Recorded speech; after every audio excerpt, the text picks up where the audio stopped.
You know, some discoveries don't just solve a problem, they completely change the game. Today we're talking about an algorithm that did exactly that for quantum computing. It's a really cool story about a hidden pattern, a problem that was basically impossible for a normal computer, and the spark that lit the fuse for a revolution. Okay, let's dive right in. So let me start with the question for you. Way before quantum computers were making headlines for breaking encryption, one specific algorithm proved they could do something, well, something truly impossible for any classical machine. Any ideas what it was? Well, that's exactly what we're going to unpack today. The problem that kicked this whole thing off is best thought of as a kind of puzzle, a secret handshake problem. And yeah, it sounds simple on the surface, but underneath it hides a staggering level of difficulty that just completely stumped traditional computers. Okay, so this is the heart of the challenge. Imagine you have a black box, a function with a really special rule. For every single answer it spits out, there are exactly two different inputs that produce it. And those two inputs are connected by a hidden pattern, a secret string of bits. Let's call it A. The whole point of the game isn't just to get answers from the box, it's to figure out that secret key, A. Right, and that's the crucial thing to remember. We're not hunting for the outputs of the function. We're trying to find the hidden rule itself, that secret key A that defines all the pairs. It's kind of like being a detective. You don't just care who is at the crime scene. You want to figure out the secret connection between them. So, how would a regular classical computer even begin to try and solve this? Well, this is where we see just how limited our everyday computers can be. It's like trying to find two identical grains of sand on a beach that keeps getting bigger and bigger. A classical computer has to do this the hard way, the slow way.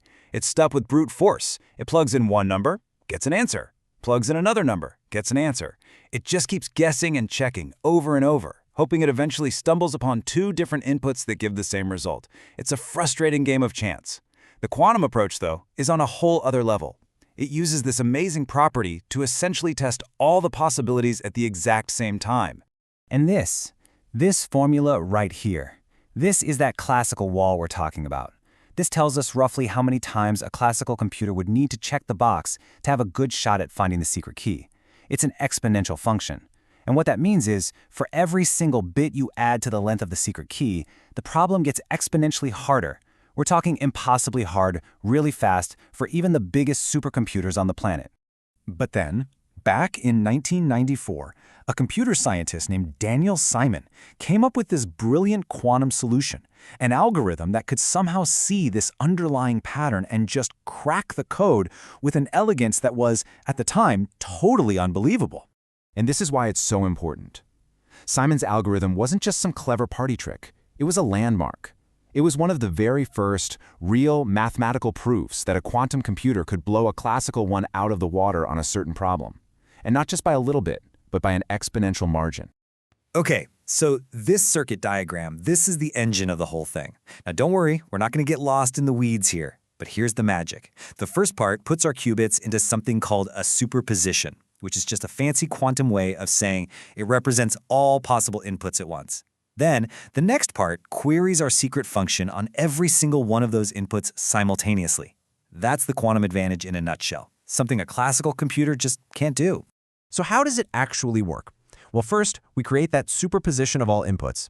Second, we query the function. Third, and this is the really clever part, we apply another transformation that uses something called quantum interference.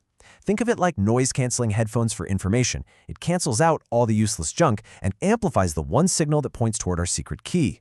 So when we finally measure the qubits, we don't get the secret key itself. Nope.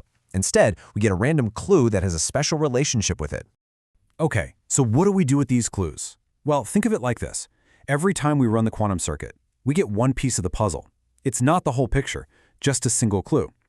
But if we run the algorithm just a handful of times, say n times for an n-bit secret, we collect enough unique puzzle pieces. Once we have enough of them, a regular classical computer can easily solve the system of equations they create to reveal the final answer, the secret key, A. So, we've gone from a classical guessing game that could take forever to this quantum clue-gathering mission. Let's really break down what that means in terms of speed, because this isn't just a small improvement. It's a leap into a completely different league. This table lays it all out, plain and simple. On the classical side, the work grows exponentially. On the quantum side, it grows linearly. So in plain English, that's the difference between a task that could take billions of years and one that might take a few minutes. That right there is the definition of quantum advantage. And this visual, wow, it says it all, doesn't it? If we scale this problem up, the time a classical computer would need just skyrockets into the absurd. We're talking lifetimes, millennia. The quantum computer, though, its runtime goes up at a much more manageable pace. This is the power of an exponential speedup made totally, tangibly clear. So Simon's algorithm is obviously a powerhouse. It proves something incredible. But you know what? Its greatest legacy isn't the problem it solved, but the mind it inspired. Which leads to a pretty natural question, right? If this algorithm was such a monumental breakthrough, why isn't it a household name like, say, Shor's algorithm for factoring? I mean, the problem it solves is a little abstract. And here's the answer. Simon's problem was what scientists call an oracle problem. It was basically a problem that was custom-built to test the limits of a computer and show off a new capability. The point wasn't really to find the secret string A. The point was to prove that a quantum computer could find a hidden repeating pattern, what's called a period. It was a brilliant proof of concept. And this quote right here, this connects all the dots perfectly.